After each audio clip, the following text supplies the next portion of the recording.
Hello everyone, welcome to The Smart Student. My name is Chelsea Seaburn. The topic of today is we're going to cover MLA in-text citations. So in the previous video, we went over all the basic formatting principles you need to know for MLA 9th edition. Now we're going to start getting into the works cited and referencing and all that fun stuff. Now, I have just a few opening points to make about in-text citations for MLA, and then we're going to jump into a bunch of examples that show you all the different ways that you might include those in-text citations. Sound good?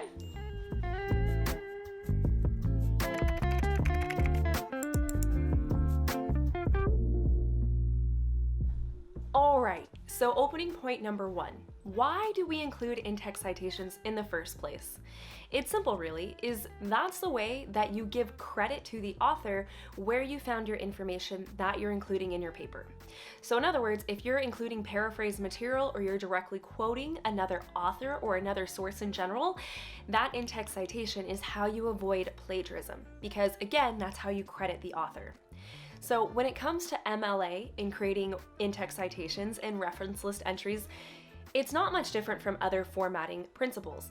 You need to create a full reference list entry in your works cited page at the end of your document, and then you need to include that in-text citation after the information that is either paraphrased or directly quoted. Now, the next question to ask is, well, what do we include in those in-text citations? So firstly, what you include in the in-text citations are referred to as elements, and MLA 9th edition follows a two-element formatting pattern in that you should always include the author's last name followed by the page number that the source information came from. Now, a couple quick notes about this is that first, please take note how there is no comma separating these two elements. You should always include one space and that's it. Also, if the material spans more than one page, go ahead and include that page range. And then lastly, please note how for the page or page range, you don't include the abbreviation for either of those.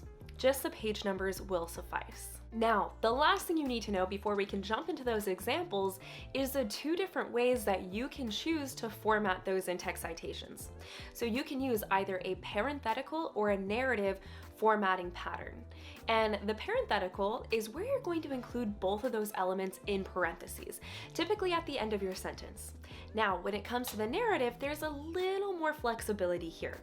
So a narrative in-text citation simply means that you're going to incorporate the elements into the wording of the sentence.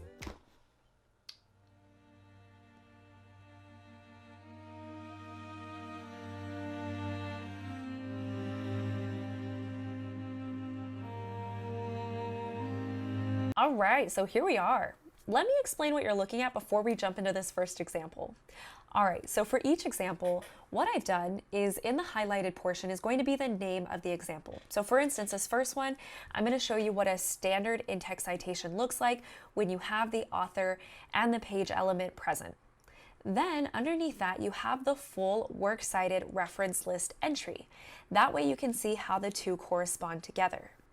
Lastly, I've included an example of a parenthetical and a narrative in-text citation for this example in an actual sentence so you can see it in real time. And by the way, works cited in prose is the way MLA refers to a narrative in-text citation. Prose simply means you're writing. The last note I'd like to make before we dive in is that keep in mind that each example I explain, I'm probably going to explain less and less because a lot of this information is going to be repetitive. So just keep that in mind. But let's go ahead and start with this standard example. So like I said, all elements are present. We've got all the good information. There's nothing crazy going on here. I want you to first look at the works cited reference list entry because this is where we're going to pull the two elements from. Starting with the author element, which as you can see, we include the last name only. Then you want to include that one single space before you include the page number. And this actually brings me to a good point because I want you to take note how there is a page span, so a range of pages included in the works cited. However, I'm only included 193 in my citation. Why is that? This is because in this example, the portion that I paraphrased only comes from page 193. Now let's say this paraphrase was a lot longer and the information, the ideas came from a few pages, then I would include the page span. But that's why there's only 193 in this example. Moving down to the real-time examples though, here is what the parenthetical would look like. As you can see, enclosed in parentheses, you have the space and the punctuation comes at the end of the sentence. Now, works cited in prose. If you'll remember, I mentioned that if you include the author or you're going to speak about them more than once, the first time you want to include the full name. So I'm going to include Naomi Barron the first time, and then remember the page number is always going to come after the first mention of the author, and you don't have to put it after that. Because from there on, all you need to include is the author's last name, just like you see it is in this second sentence here. Great, let's go ahead and move on to the next example, but I do apologize because I need to correct this right here. This is the title of the container and should appropriately be italicized. By the way, if you need help with creating the full reference list entries for your works cited page, be sure to check back next week because that's the topic I'm going to cover. But for now, let's stick to in-text citations. Going down the line, our next example, we're going to talk about how to create your in-text citation when there's co-authors. More specifically, you have two. So let's go ahead and take a look at the works cited. As you can see, we have Jay Lemery and Paul Omberbach. I believe that's how you pronounce that. We're going to say it's Omberbach. Here we go. For the parenthetical, what you want to do for the author element is still include the last names, but you're going to separate them by the word and. Next, note how the space stays the same and you would include the page range. So in other words, in this example, what we're paraphrasing, this information was pulled from page 4 and 5. Looking at the works cited in prose, here's how you would include two authors. You want to type out both authors' full names just like before, Jay Lemery. You're going to separate them with the word and, Paul Omberbach. Also, just like before, you're going to include the pages after the first mention of the author if you plan on mentioning them a second or third time in your prose. So I went ahead and included it here because as you can see, the next sentence includes them as well, in which I only include their last names from here on out. Not too terribly different from the first example. Let's go ahead and talk about what to do if you have more than two authors. So we're staying with co-authors, but now let's talk about anytime you have more than two, so 3 or greater, because things change a little bit here, but they're still fairly simple to remember. So anytime you have 3 or more authors, you want to include the first author's last name and then the abbreviation et al., which stands for and others. If you'll note, there's a period after it, and everything else will stay the same. So coming down here to the full reference list, you can see that you have that first author who is Raymond Nickerson, and then et al. Signifying that there's 3 or more.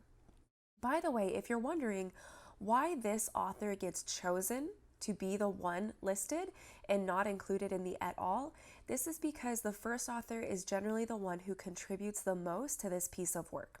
Just something to keep in mind. But moving down here to the example portion, here's what it would look like in a parenthetical in-text citation. If you'll take note, it looks exactly like every other example in this case. However, I do want to talk about the works cited in prose because it does vary just a little bit. If you'll note, it says Nickerson and colleagues.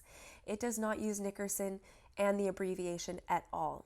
So anytime that you want to include a work cited in the prose and there are more than 3 authors, this is the correct way to format the author element. You're going to use the first name and write out the word and colleagues, and then go ahead and write out your sentence. From there on, you would be able to use just the last name Nickerson. And of course, you're going to add the page just as normal. But let's go ahead and move on to the next example where we're going to change directions just a little bit. So we're moving on from what to do when you're citing authors, and now let's talk about what to do when you're trying to cite a corporate author. In other words, it's an organization, a corporation, or a group. And so this is what the in-text citation would look like for the parenthetical. However, the rules vary a little between works cited in prose and parenthetical, so let's go ahead and actually start with the works cited entry first. So as you can see here, for the author element, the author is a corporation, which is the National Academy of Sciences and the Royal Society. So this is what we're going to use for our author element in our corresponding in-text citation. However, let's talk about this. So starting with the parenthetical, what MLA suggests is that one, if you can use abbreviations where it's appropriate, go ahead and do so to avoid interrupting the flow of reading with overly long phrases. As you can see, this group author is actually pretty long. And if there isn't anything to abbreviate that would make sense, you want to use the shortest noun phrase. So as you can see here, National Academy would be the shortest noun associated with this full group author. However, coming down here to the works cited in prose, you're welcome to go ahead and type out the full name of the corporation, at least for the first one.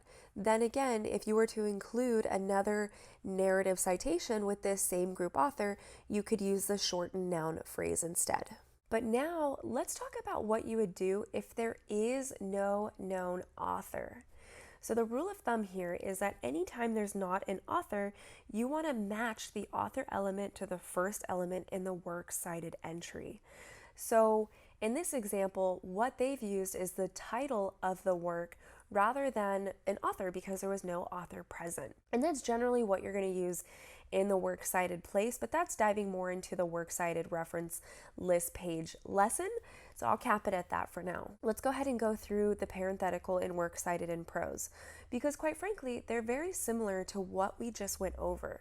The same rules apply in that you want to keep the author element brief in the parenthetical citation. So you want to shorten it to the noun phrase here as well. So as you can see, reading is perfectly acceptable. And then coming down here, and I have that highlighted the wrong color. Let's change that for consistency. And then here, as you'll see, you would include the full name as well. You don't need to include after the colon, but reading at risk would be an acceptable author element if you're going to cite the work in your prose.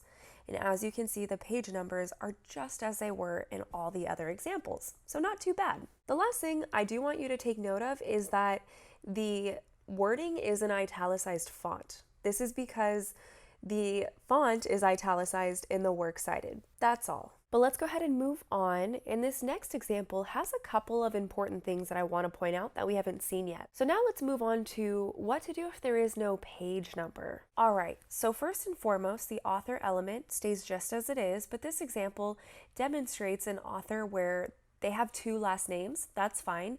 If you're ever in your works cited reference list entry and you see something like this is the last name, go ahead and use exactly what you see in your works cited. That's fine. But what to do when there is no page number? Basically, what MLA suggests is that you use an alternative location marker that regards a numbering system. And then you'll want to use an abbreviated label to note that it's not a page. So as you can see here, section 4 signifies where this source came from. You could do chapter 2 or maybe line 100. Again, section works, para works for paragraph. The list goes on and on. It really depends on the type of source you're trying to cite. But when it comes to how to create the in-text citations, I'm going to say here that they follow the exact same principles we have been following this whole time. So there's not much to note about that. As you can see here, everything stays the same. And by the way, if you're ever trying to cite something that doesn't have a page number and you're not sure what to label the marker, simply ask yourself, how can I accurately get the reader to this information? So if it's a paragraph, it's a paragraph. If it's a line, it's a line. But that's just a good way to simplify this, because I know sometimes it's hard to come up with that label when there's no hard and fast rule for you to reference in the moment. But we have 2 examples left. That's the good news. And I will say that these are the less common scenarios, but it's important that you understand how to do them correctly in case you run into it. So let's talk about what to do when you have 2 different citations coming from 2 different authors. However, they have the same surname. So as you can see here, Barron is a surname for both Jamie and Naomi. So how do you differentiate between them in your works cited in your in-text citations? All right, so I'm going to address these one at a time because they each follow a different rule. When it comes to the parenthetical in-text citation, the way you would differentiate is by including the initial of the first name followed by the last name. So as you can see here, N. Barron would signify that this information came from Naomi. Great. Then if you're going to cite the work in prose, you want to include the full name first, just as before. However, any preceding time that you include the author's name from then, you would use the first name rather than the last name, because obviously if we used Barron from here on out, it would be confusing to know which one it came from. So to take all that confusion away, you'll simply use the first name instead. The next question is, what do you do when they have the same surname because, well, it's the same person? So as you can see here, we're talking about Toni Morrison. However, in this first works cited, we're talking about Beloved, and down here it's Playing in the Dark. So under MLA 9th edition, what you're going to do is include the author's last name for the author element and the page number just as normal. However, we're going to add in a third element, including the title or the shortened noun version of the title, just as we would if we were including the title in replace of the author element. So you're just combining a few of the practices that you've learned to signify the differences in these sources. So this is what it would look like down in the parenthetical. As I already said, you have the author element. Please note that there is a comma separating the author from the title. The title is italicized, but you know that from before because it's italicized in the works cited. And then we have the page number. Perfect. Now, coming down here to the works cited in prose, I have two examples just because I wanted to demonstrate the two options you have. In the first, I'm going to put a sentence here so you can see it a little better. Here we go. In the first example, note how the author element and the title element are worked into the wording of the sentence, and the page number is at the end just as normal. That's completely acceptable. You can work these two elements into the sentence, or you can choose to only include the author element and include the title with the page number at the end of the sentence. Either way is fine. And yes, if I were going to include Morrison, or at least refer to Beloved more than once, I would type out his full name, Toni Morrison, the first time, and then Morrison proceeding afterwards. All right, friends, welcome back one more time. Don't forget to go download the PDF version of MLA 9th edition. If you're getting used to it and you're getting the hang of it, why not have it on your computer? But for everyone who watches this video all the way through, thank you so much for being here.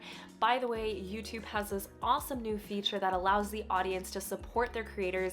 If you have a video that you like or you want to let them know that you want more material like this, it's called YouTube Thanks.